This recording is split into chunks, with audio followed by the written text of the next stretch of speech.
Good evening, friends. As Peter announced, the title of my presentation tonight is Navigating in Two Worlds. We don't want to make anybody seasick, but we'll be looking at some aspects of the teachings.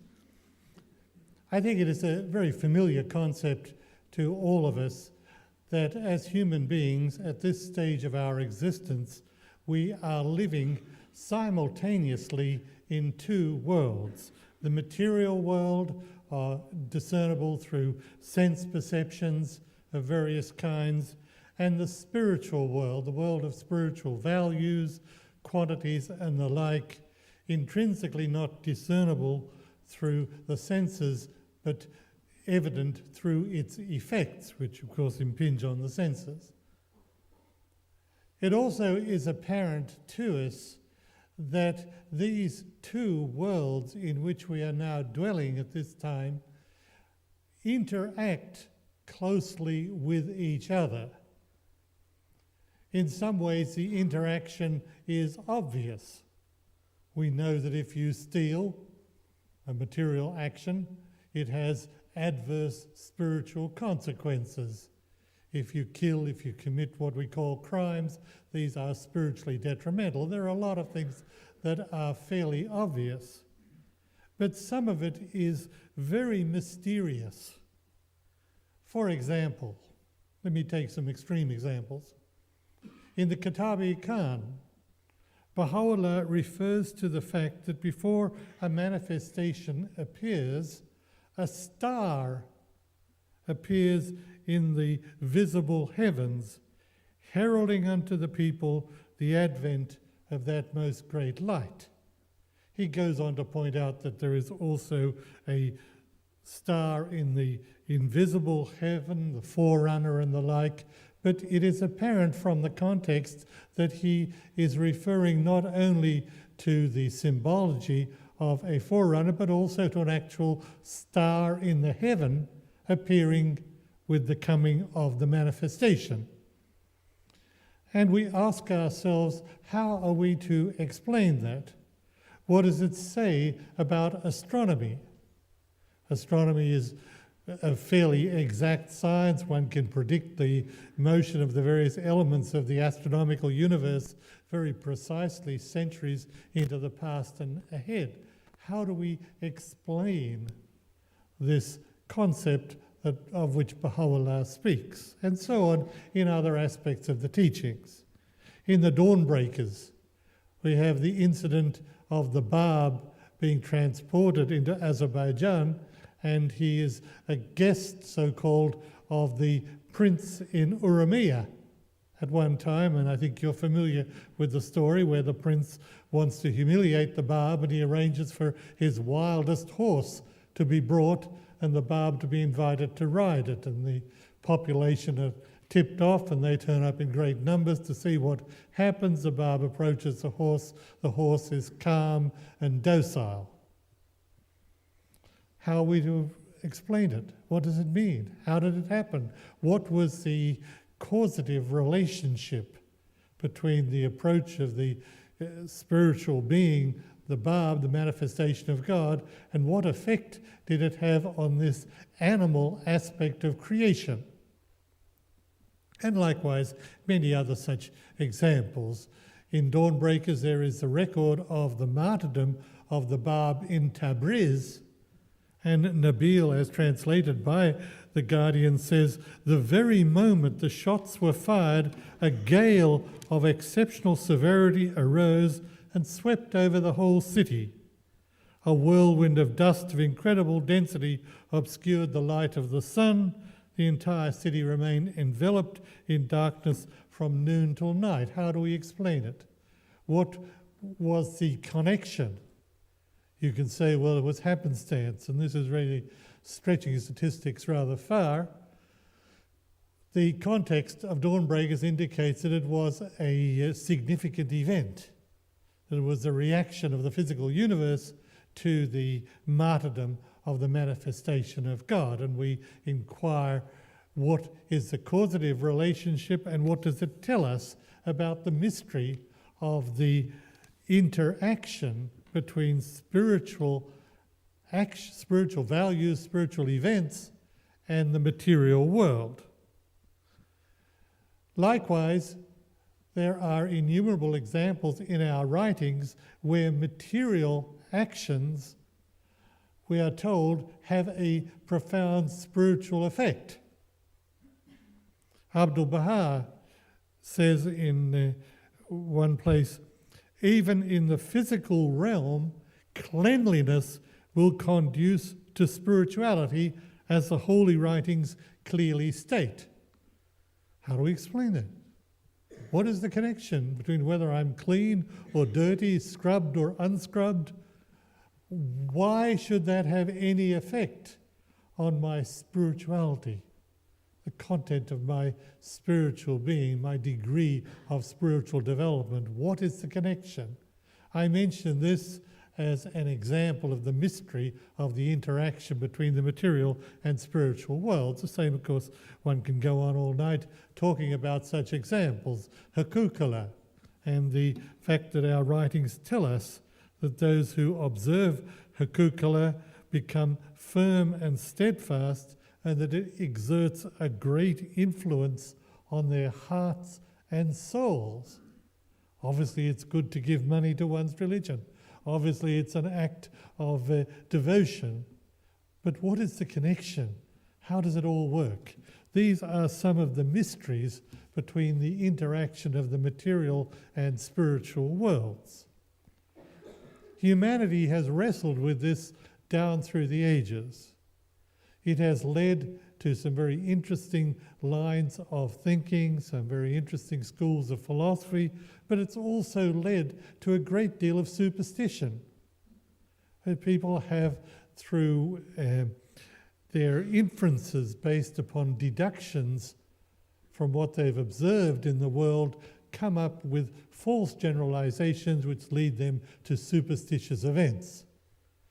People say, if I wash the car, it'll therefore rain. And this is something that people observe in practice, and therefore to some extent it takes a hold of them. And there are other more interesting and more unusual superstitions than that. It leads to the use of talismans or lucky charms or things you carry around with you, because that way luck comes too. You find a number of sportsmen who say that they will make sure they have this particular object with them when they're out on the sports field, because they always get good luck when it comes. It's all part of the challenge of humanity wrestling with the fact that it has to deal with the interaction between the material world and its awareness, to some extent incomplete, that there is a spiritual world out there of great mystery. What we want to do is to explore that tonight. There are two ways of doing it. One way is to catalogue the Baha'i teachings, because the central purpose of religion, the central purpose of the Baha'i revelation, is to give us guidance how to steer a course through the material world in a way which maximizes our spiritual development. And that's one approach, and it's obviously a very valid approach, because that's why the revelation has been given to us. The approach I want to adopt tonight is to advance to you the thesis that one can derive from the writings a small number of fundamental principles which underlie the issue of the relationship between the material and spiritual world. I offer this not as a way of avoiding referring to the teachings, but rather as a way of hopefully getting deeper insight into the nature of teachings, some of which may seem a little odd at first sight, like this cleanliness, spirituality, duality, and so on.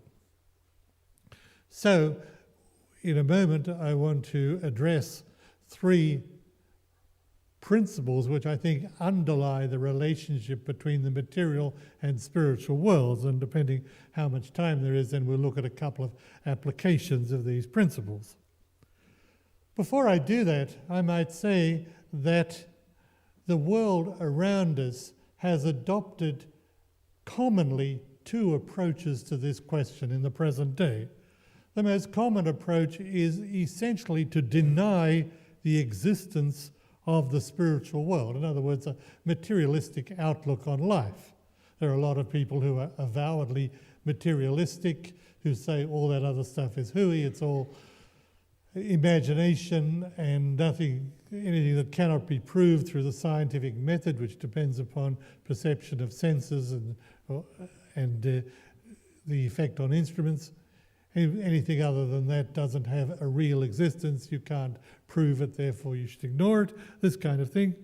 So a common approach in the present day is very pragmatic, based upon what is immediately before one's eyes and is essentially materialistic. The other approach, less common, but growing as a reaction to the materialistic approach, is the opposite. To regard the material world as intrinsically antithetical to spiritual development. Anything to do with the material world is going to divert me from my aim of spiritual development. In its most extreme form, you find it leads to asceticism, imposing severe discipline upon oneself on the grounds that this will make one more spiritual. It underlies the sort of theory of celibacy in some religious orders as a means of becoming more spiritual by denying anything to do with sexual activity. It also underlies the deliberately seeking of pain or self-flagellation as a means of becoming more spiritual, and withdrawal from the world, going to live in a monastery or retiring to a cave or something like that, on the grounds that the more I get away from the world, the more spiritual I'll become. We obviously are not part of that extreme reaction against the material world, but occasionally one comes across something which echoes it. For example, the confusion between material possessions and materialism. The tendency to view anybody who's materially well endowed as therefore materialistic is an echo of that philosophic point that the material world is intrinsically anti-spiritual and therefore get away from it. There is a sense of, in some quarters, of a distrust of wealth, a dislike of engagement in business practices on the grounds that because business is apparently material and concerned with material things, therefore it must be unspiritual. These are echoes of this false view of rejection of the material world on the grounds that it is unspiritual. And of course, you have situations like those of the Amish in Pennsylvania and Ohio and West Virginia who deliberately choose not to use modern technology. And from best I understand it, this is because they feel that by reverting to a more medieval forms of technology, they are rejecting things which will take them away from the spiritual world. Well, so much for those various approaches. We need not detain ourselves with further exploration of them, but let's move on to these three underlying principles which I believe illuminate the issue of how we can best negotiate our way while simultaneously living in a material and a spiritual world. Some of these three, or all of these three principles, may well be obvious to some of you, and you may well find this is no more than just a review of things you already know. If that's the case, you should feel free to switch on your cell phone.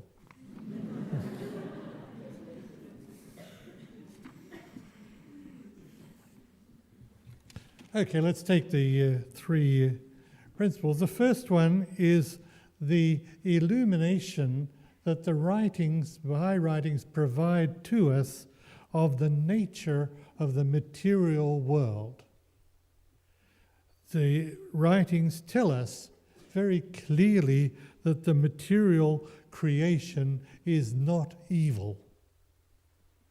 We do not believe in independent force of evil. So there's not a point of rejecting it or anything like that. The true purpose of the material world, we're told is in the hidden words, I've ordained for thy training every atom in existence and the essence of all created things. It is here for our training, which implies, of course, we must involve ourselves in it. We're told further that, and this is just a review, that man, or human beings, have two natures, a spiritual nature and a material nature. And the material nature is not necessarily concerned with material objects, but the writings tell us that the material nature inclines us to want to live for the world alone. In other words, a question of values and priority of values.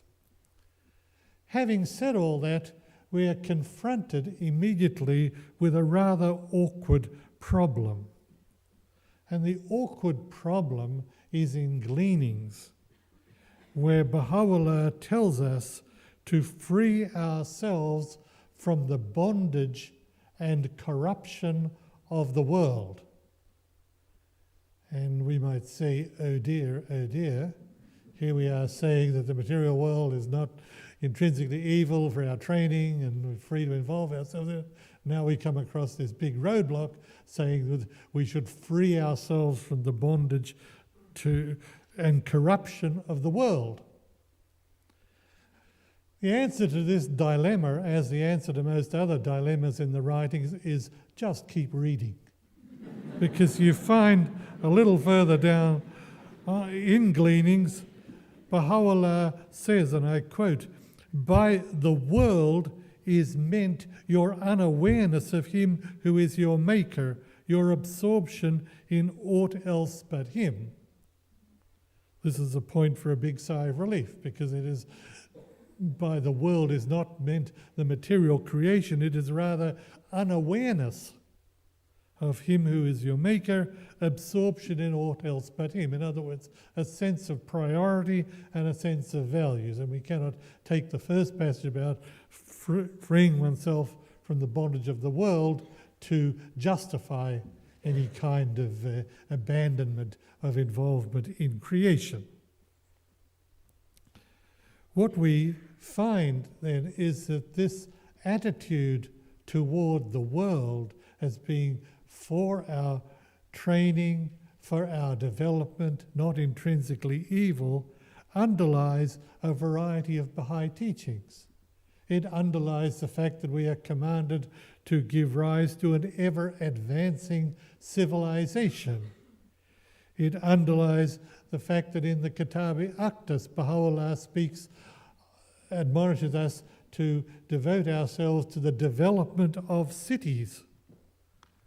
And it also underlies the statements of the Guardian in Unfoldment of World Civilization, where he speaks of the golden age of the cause, and he defines the things we're going to be doing, or the people of the future are going to do at that time, which are things very involved with society, with the world, with its rectification and development, with intellectual pursuits, with scientific research, with improving the efficiency of agriculture and all kinds of things. All of those things rest upon our view of the world and our inhibition, our abhorrence of forsaking the world and seeking refuge from it. There are a variety of passages, which I won't read here throughout the writings, which very explicitly reject any form of asceticism. Some of these are very explicit. In the Aqdas, where Baha'u'llah refers to how many a man has secluded himself in the climes of India, denied things that God has decreed as lawful, imposed upon himself austerities and mortifications, and has not been remembered by God. And then other places where Baha'u'llah says living in seclusion or practicing asceticism is not acceptable unto God. This refusal of Baha'u'llah to condone, much less endorse, asceticism turns up in some more intriguing ways. For example, in the questions and answers to the Aqdas, I find great significance in question 97 and the response given by Baha'u'llah, where he was asked about washing one's feet in winter and summer. And the answer given by Baha'u'llah is that warm water is preferable, but there can be no objection to cold. Now, this seems like a very amusing thing, and why is this in such a holy book, and so on, so forth. Nevertheless, I see it as highly significant, as closing the door to fanaticism, to mortification of the flesh, as it would be if, say, tomorrow morning, just wash your feet with cold water and you'll know exactly what I mean. That it closes the door to a whole line of practice which has been regarded conventionally as part of exalted religious activity for centuries and probably thousands of years. In this one statement of Baha'u'llah, this kernel truth about using warm water, is take it easy, use warm water, or you can use cold if you like, but warm water is preferable. It's a highly significant thing. Even more significant to me is a passage in the Huquq compilation where Baha'u'llah responds to people who said thou hast written that they, whoever it was, have pledged themselves to observe maximum austerity in their lives with a view to forwarding the remainder of their income to his exalted presence. So it's people who said, we're going to live really at low level and maximum austerity so we can send as much money as we can to Baha'u'llah. This, his secretary or his amanuensis says, this matter was mentioned at his holy court.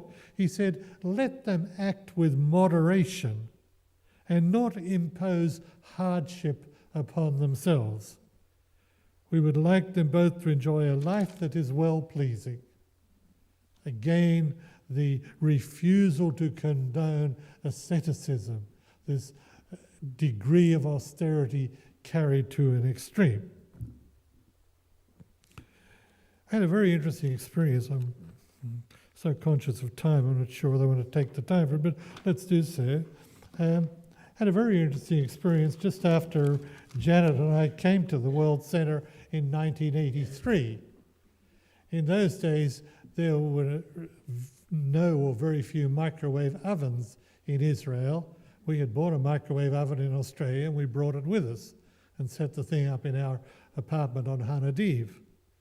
And it was a temporary wonder at the World Centre. People would come to our home and we'd take cups of cold water and put them in the microwave oven, and then 1 minute later they'd boil, and it was sort of a wondrous thing and everyone would be very excited.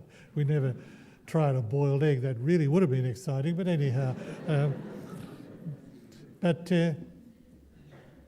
On one occasion we had a group of people to dinner, and one of them who I suspect prided them, well, this is probably a very harsh statement, they seemed to have a great interest in spiritual development, raised the question politely or perhaps semi-politely that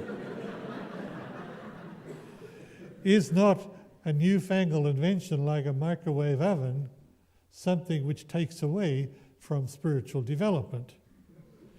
And we, of course, were totally nonplussed. We didn't know what to say. But, one of the individuals present, who had a very good knowledge of the teachings, dredged out in his mind a passage from the Epistle to the Son of the Wolf, which answered that objection. You may wish me to read it.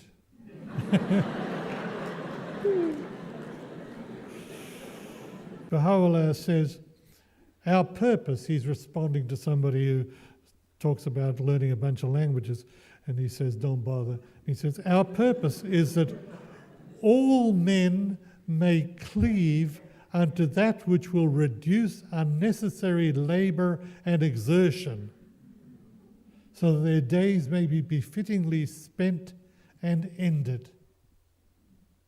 So it's a general statement. He wasn't just talking about languages, he went on to generalize from that. It seems that it is not only appropriate but good for us to use things which reduce unnecessary labour and exertion, provided you use the time usefully. If you use the time just to sleep in bed or watching TV or something, and so what's the point of it? But if you use it usefully, then all things which reduce unnecessary labour and exertion are commendable from that passage.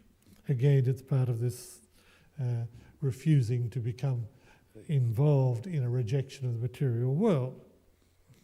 The second of the three principles that I want to mention tonight is one which will appeal very much to the friends here who serve in the correspondence office, because it is a passage where Abdu'l-Baha refers to the relationship between the material and spiritual worlds, and in Promulgation of Universal Peace, he says, the world of matter is an outer expression or facsimile of the inner kingdom of spirit.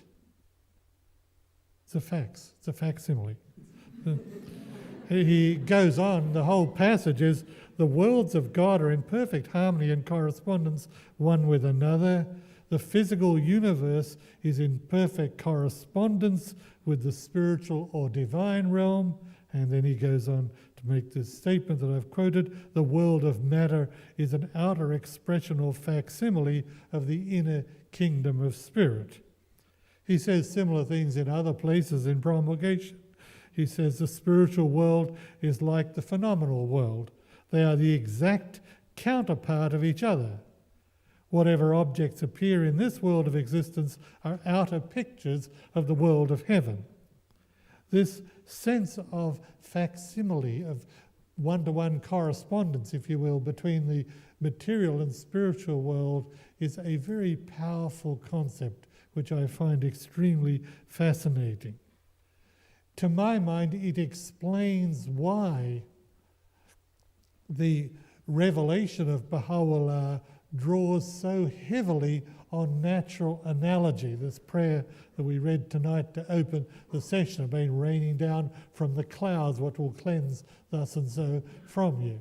And you find in the Kitab-i-Iqan full of natural analogies. Analogies from the world of nature are employed commonly by Baha'u'llah, and I think it rests upon this concept of the correspondence or facsimile between spiritual and material worlds.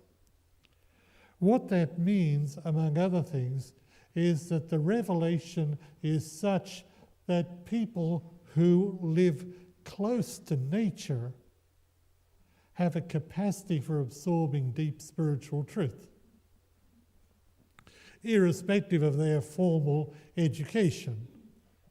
The very fact that they are sensitive to the world of nature, farmers or pursuing other forms of agriculture, hunters, if you will, or nomads, sensitizes them to perceive at a deep level the truths of the revelation by virtue of this facsimile correspondence.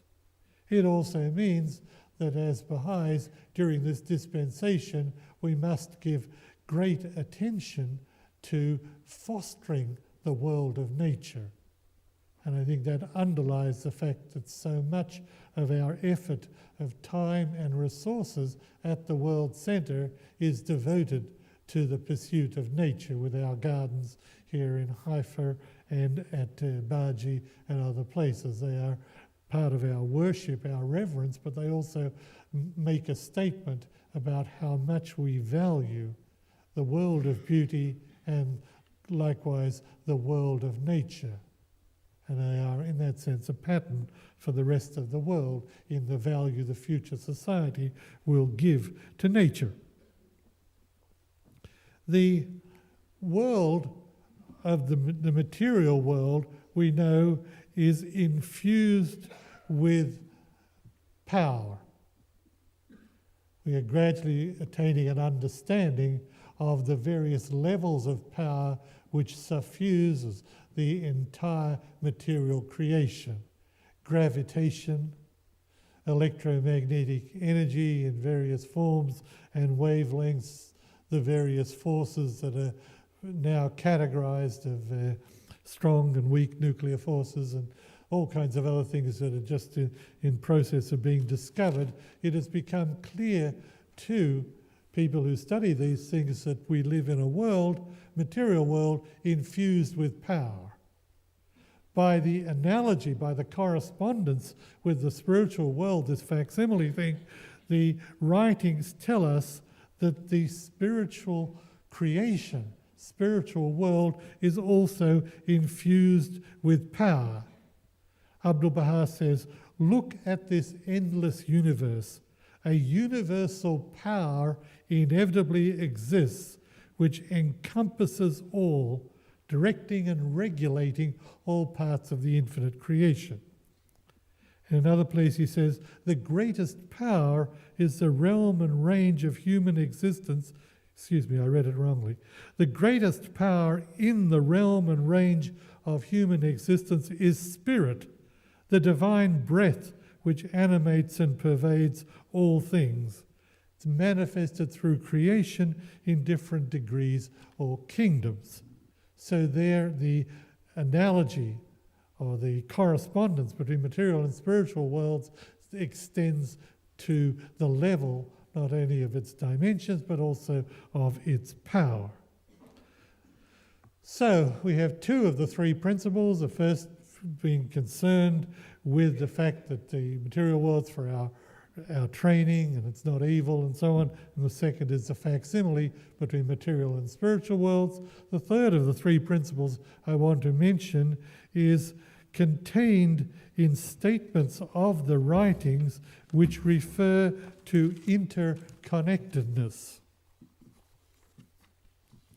And Abdu'l-Baha says, it is obvious that all created things are connected one to another by a linkage complete and perfect, even as, for example, are the members of the human body.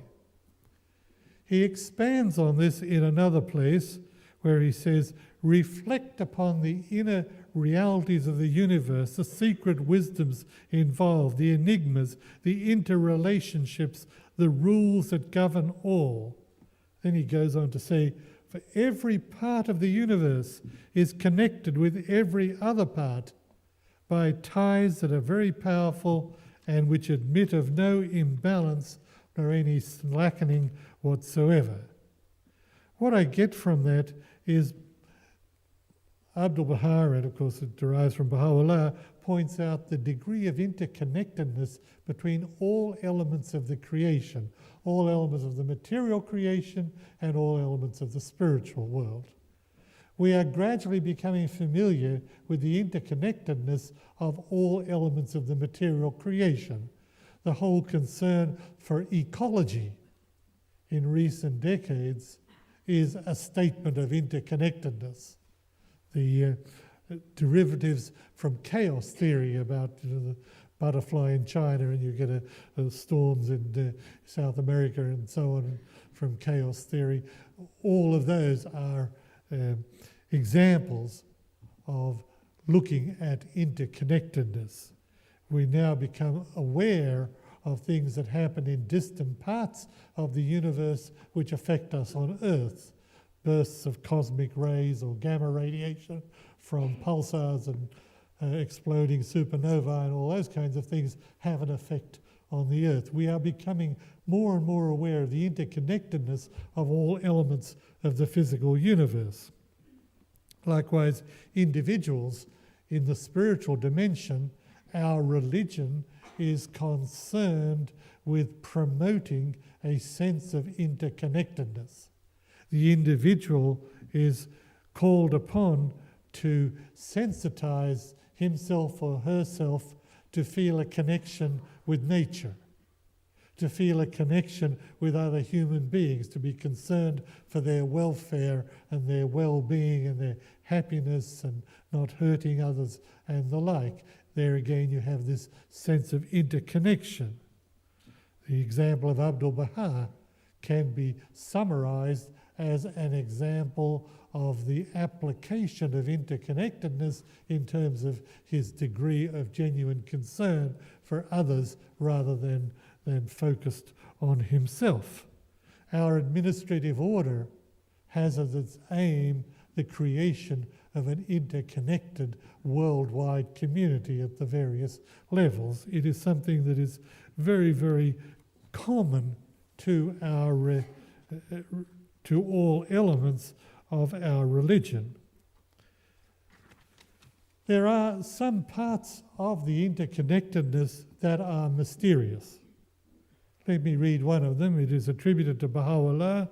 It's buried in Star of the West, and it is a statement attributed to Baha'u'llah saying, "The Lord of mankind says that if a person be quick and keen in his powers of perception and discernment, the moment a godly person enters his house, he will perceive that the air becomes fragrant and the taste of his food and drink becomes delicious, pleasant and exhilarating.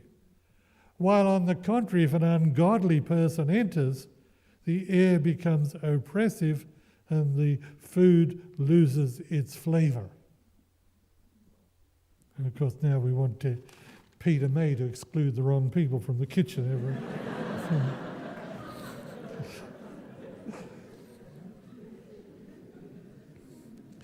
This interconnectedness between the material elements of creation and their spiritual underlies in many ways our approach to social and economic development.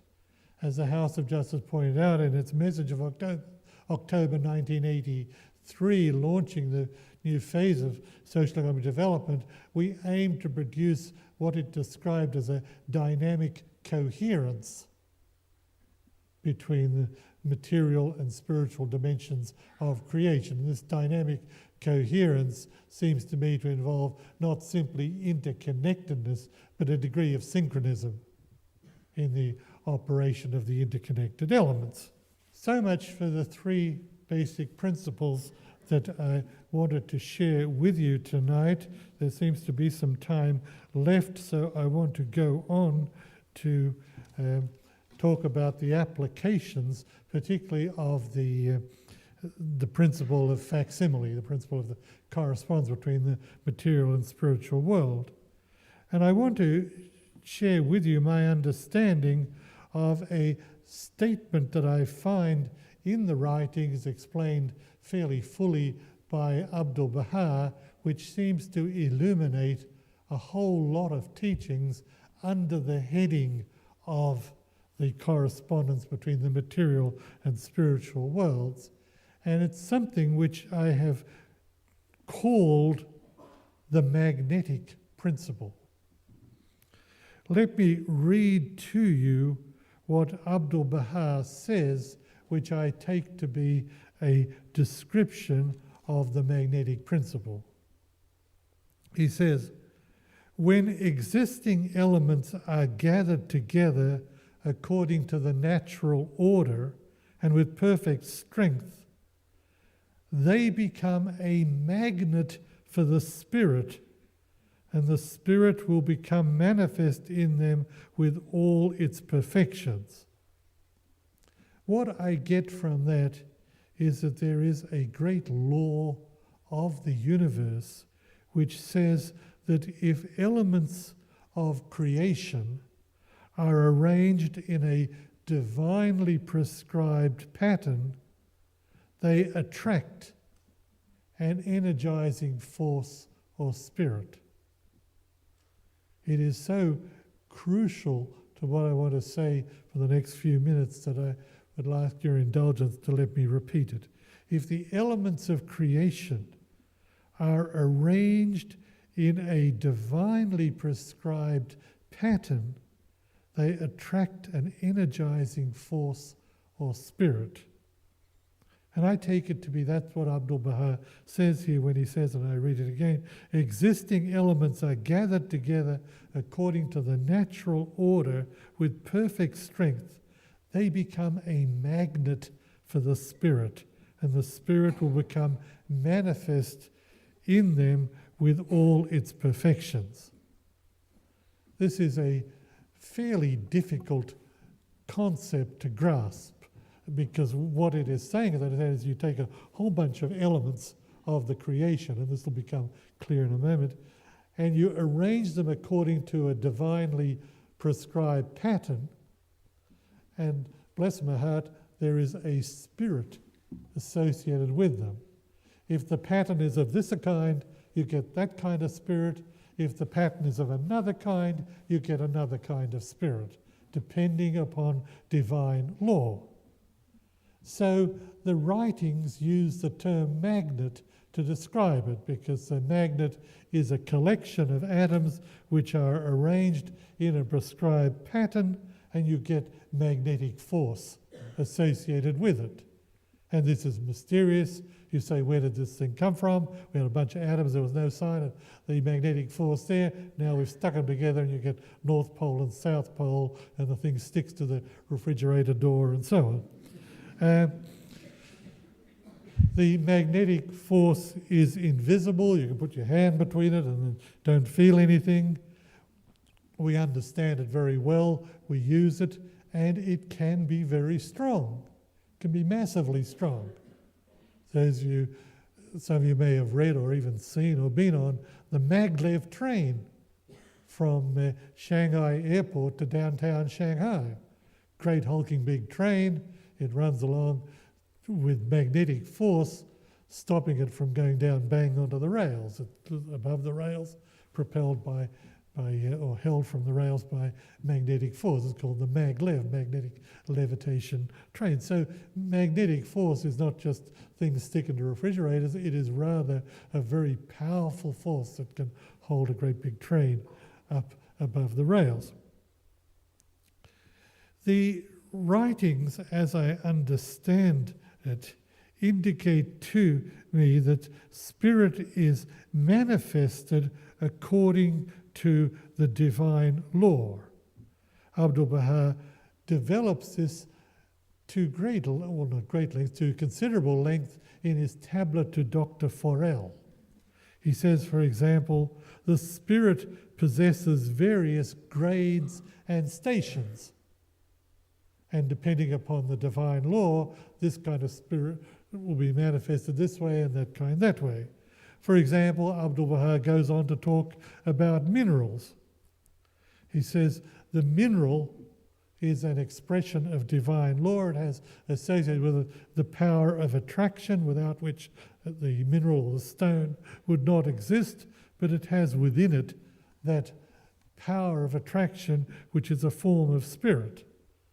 In the tablet to Dr. Forel, Abdu'l-Baha says, as to the existence of spirit in the mineral, it is indubitable that minerals are endowed with a spirit and life according to the requirements of that stage. This is very radical to say that a mineral has life associated with it, and we can all calm down and realize that what he's talking about is life in its very general sense in terms of spirit, that there is a spirit associated with a mineral, and that spirit is manifested in the cohesion of the mineral. And then he goes on again to Dr. Forel by generalizing, saying the existence of beings is conditioned upon coming together of various elements and their non-existence upon the decomposition of constituent elements. He goes on to point out to Forel about the plant, that here we have another kind of divine law, and through the process, the natural process of growth, a plant comes into being, a seed or whatever. It's a collection of atoms. in a certain way, and lo and behold, there is the spirit of the vegetable or the spirit of growth associated with a vegetable. And what is the difference between a vegetable and a mineral? It is the pattern of arrangement of the atoms, and as a result of the pattern in the vegetable, it attracts a vegetable spirit. He then goes on to Farrell and talks about animals having a higher degree than the vegetable kingdom, in that the power of the spirit is manifest even to a greater extent because it conforms to a divine pattern, and so you get the animal with its sense perceptions, and the thing goes moo or bow wow or whatever animals do. And then he goes on to talk about human beings, as there again we have the arrangement of patterns in, say, the fertilized ovum, which have a spirit associated with it, the human spirit. And Abdu'l-Baha goes on to describe this at some length. From what I can see, he uses the term spirit throughout in the tablet to Farrell, but he also in other places uses the term love. And you might say, well, spirit is this and love is that. Why is the connection? And I think love is used in the sense of the power of attraction. That the power of attraction is expressed in the spirit through various ways. And in one place, not in the tablet to Farrell, he says, love is the most great law that ruleth this mighty and heavenly cycle, the unique power that bindeth together the diverse elements of this material world, the supreme magnetic force that directs the movement of the spheres of the celestial realm. So this principle, deriving from the facsimile relationship of material and spiritual worlds expressed through the magnetic principle, gives us a fundamental understanding of the diversity of the elements of creation, as well as human life, birth, the soul coming into being at the time of conception, death, the transformation of the soul, and the like. It also may well provide insight into questions of the production of life in the test tube and cloning and all kinds of things, but that's of a speculative nature. Now, before we leave that point, why are we spending all this time on these magnets? The answer is that this concept of magnet is used in the writings to explain a whole lot of things. For example, Abdu'l-Baha refers to Baha'u'llah as a magnet. He says, the Lord has manifested the magnet of the souls and hearts in the pole of the existing world, to which all sacred hearts are attracted from far distant lands and countries. It's beautifully poetic, but it also conforms to this magnetic principle that I have tried to describe. Baha'u'llah also uses the term magnet relatively frequently in his writings, and it is translated there as Lode, stone, lodestone, which is a poetic way of saying magnet. The lodestone is, of course, the ancient term for things used for compasses and the like, having magnetism. Baha'u'llah says that his revelation, quote, will act as the lodestone for all nations and kindreds of the earth. Again, the magnetic principle used to explain the attractiveness of the power of the revelation, that associated with it is a spiritual power. People say, where is the power in the sacred writings? The sacred writings, say, take Kitab-i-Iqan, consists of words that are found in the Oxford English Dictionary. There's no words there that are not in the Oxford English Dictionary, more or less. Forget about Uvatul-Vathkahar and stuff like that. There are no words that are not in the Oxford English Dictionary, yet we don't say that the Oxford English Dictionary has a spiritual power associated with it, but we say that the Kitab-i-Iqan does. what's the difference? It is the pattern. It is the arrangement of words in the revelation, and that pattern is such that by divine law it attracts a spirit to it. A question has been asked of the Guardian about why do we come to the holy shrines? Now, if you or I had that question in our minds, we'd be afraid to ask. But somebody had courageous enough to ask the Guardian, why do we come to the holy shrines? Because after all, what's there are the remains of the Bab and Baha'u'llah. Their bodies were composed of atoms like everyone else's atoms, carbon, hydrogen, nitrogen, phosphorus, all that kind of stuff. So what?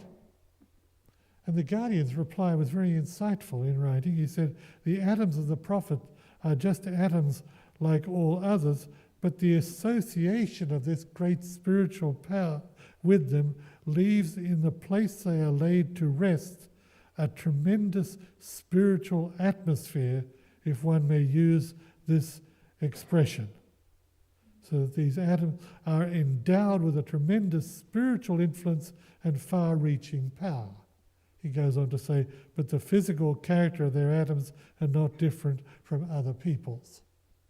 And again, I see in that the magnetic principle at work. The magnetic principle explains some very strange statements in the writings. One is that of the Guardian, where he refers to the Mashriq al-Azkar. And this was a passage written in the 1950s where he called upon us to raise houses of worship in Australia and Germany and in Uganda. And he refers to these three monumental edifices, each designed to serve as a house for the indwelling Spirit of God. That's pretty far out. And here we're told upon to build the houses of worship as we did in those three countries, and we're told that each of those will be a house for the indwelling Spirit of God. Again, I see the magnetic principle at work, that by following divine prescription as given to us by the head of the faith, we are following divine law, and therefore the creation of the atoms that give rise to the Mashriq al-Azkar have associated with it a spirit which the Guardian describes as a house for the indwelling Spirit of God.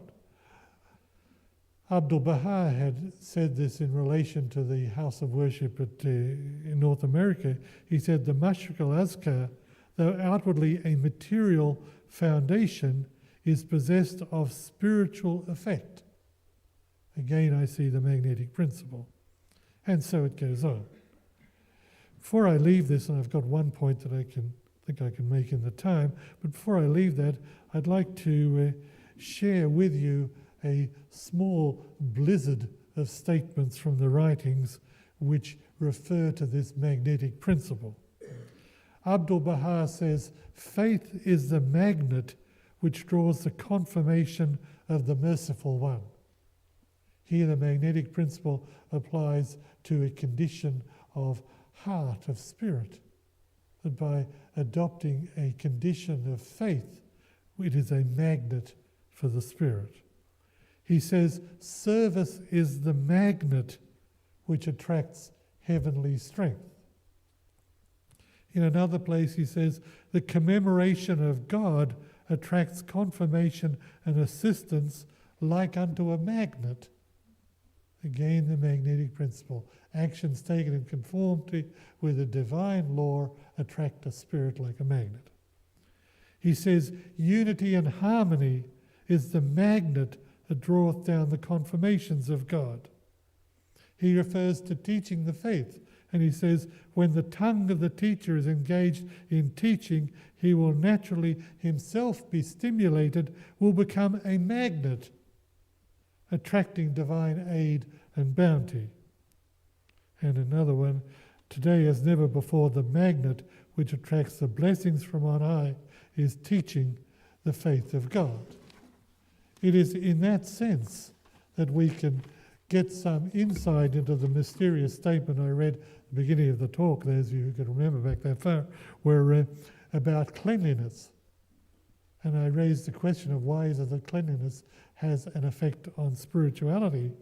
So it seems to me that it is the application of the magnetic principle. The divine law prescribes cleanliness, and as we follow divine law, so it gives rise to attraction of the spirit. Abdu'l-Baha says, even in the physical realm, cleanliness will conduce to spirituality, as the holy writings clearly state. Although bodily cleanliness is a physical thing, it has nevertheless a powerful influence on the life of the spirit. If we accept the validity of the magnetic principle enunciated by Baha'u'llah, all these things fall into place as simply examples of that universal principle, which in turn derives from the facsimile relationship of matter and spirit and the material and spiritual worlds.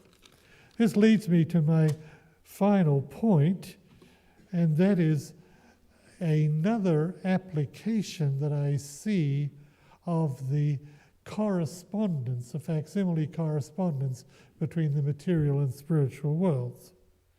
And the point I want to make, I can make fairly quickly because it's not very complicated, and it is to refer to the fact that the material world is a world of repetitive or cyclic events, and that the same thing should occur in the spiritual dimension.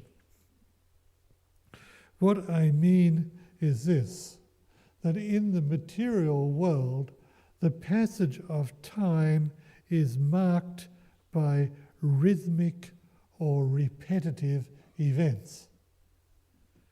For example, in the physical world, it's full of repetitive cycles.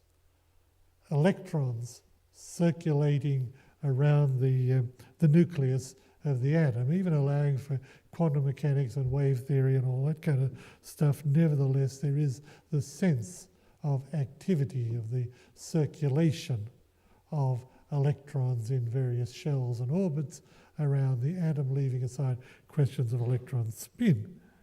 So at the subatomic level, we have repetition, cyclic events. We find that at an astronomical level, the movement of the sun and the moon, the movement of the entire solar system revolving, I think, was it every 25,000 years around the galaxy, the center of the galaxy. Beyond that, the movement of clusters of galaxies around a central orbit and these superclusters that are only now being explored astronomically. It is a world of movement. As human beings, we contain with us repetitive motion. The beating of the heart, the repetitive events, the cyclic nature of the heartbeat, the so-called rhythms within the day, which are given the fancy term of circadian rhythms, rhythms that occur every day. Medical professionals tell us that the various secretions of the glands and whatever have a daily variation, a daily rhythm. And medicines taken at a certain time of the day will have more effect than taken at another time of the day because of the daily fluctuations, which are part of the rhythm of the body. And of course, there are seasonal effects, and there are lunar influences, lunar effects on the minuscule tides within the human cell, and things like that. The Baha'i view of history is also rhythmic. We talk about the succession of dispensations, each with its concept of resurrection and return. There's a cyclic element there, as well as a sense of rhythm. We have the cycles of prophecy, the cycles of fulfillment, and then the universal cycle of over 500,000 years. After that, everything gets obliterated and the whole thing starts up again. So much for the physical world. What we find is in the spiritual dimension, so many of our teachings call for rhythmic activity. The rhythm of daily prayer, the daily obligatory prayers, the rhythm of reading the sacred writings every day, the rhythm of bringing oneself to account each day as advocated in the writings, the cycles of the 19-day feast, the annual cycle of holy days, of intercalary days, and of the period of the fast. All of these cycles represent the correspondence between our spiritual activity and the material world. And now it is fascinating to see that through the intelligent and intensive efforts of the International Teaching Centre in the application of the core activities of the 5-year plan, we have developed intensive programs of growth which are of a cyclic nature. Through the process of learning, we have been guided to see that the cyclic activity should apply to that as well as to these other aspects of our spiritual activity. The point I want to make as I conclude is that the Guardian has referred to this rhythmic activity in a way which I personally believe to be of general applicability. I'll share with you very briefly what the Guardian says, and then I want to make the point that my personal view is that that can be generalized to other aspects of our spiritual activity, but that's just a personal view. So, the Guardian in this decisive hour refers to opposition to the faith. And basically what he says is whenever opposition occurs, the believers rally themselves, make a supreme effort to deal with it. Their actions attract the power of the Holy Spirit and they overcome their adversary. Propelled by that Spirit, they go on to even greater victories. These greater victories raise up new hostility. The believers gird their loins, make an effort to deal with it. Their efforts attract the Holy Spirit. They overcome the new adversaries, go on to even greater victories, which one can go on for a long time, go on for another hour if you like on this. So the cycle he points to is that of effort to advance a spiritual principle, leading to barriers created, and then having to overcome them, attracting the Spirit and leading to greater spiritual victories. The Guardian, I didn't read the passage because it's very hard to read, you've really got to sit down and look at it, but the Guardian says the resistless march of the faith of Baha'u'llah, which he's just described in that way, resolves itself into a series of rhythmic pulsations. And it seems to me that this same sense of rhythmic pulsations applies to our personal spiritual practice. Some minutes ago I read about magnets, how the magnet, faith attracts the magnetic, in a magnetic way attracts the spirit. Well, if life was as simple as that, it would really be easy. You have a certain degree of faith, you attract a certain amount of spirit, you go on to become even deeper in faith, that attracts a greater measure of spirit, that makes you even more deep in faith, attracts a greater measure of spirit, and the whole thing goes on. Well, it's not like that, because there are tests and trials and attempts to deviate you from the path because of one's material nature. In that sense, it seems to me that the model given by the guardian for the external activity in relation to adversaries applies also to the internal activity in which we're dealing with the opposition of our material nature to spiritual practice. We decide that we're going to say the obligatory prayer each day. We do it and it attracts the spirit. But then our material nature gets in the way. Tonight I'm sleepy, I'm going to go to bed. It's too late for the short obligatory prayer and I can't be bothered saying the long obligatory prayer. So you sort of deal with it the best way you can. We do have the opposition of our material nature and we strive to overcome that. We attract spiritual power, go on to greater victories, but they will raise further barriers which we will overcome through attracting the spirit in the magnetic sense and going on to even greater victories on the path of spiritual development. So in that sense, the sense of rhythmic pulsation seems to me to apply to our personal spiritual activity as well as to the larger sort of macroscopic development of the faith all over the world. So much for steering one's course through the material and spiritual worlds. There's a lot more to it, but I hope I've been able to at least introduce you to a subject which I find intensely fascinating. Thank you.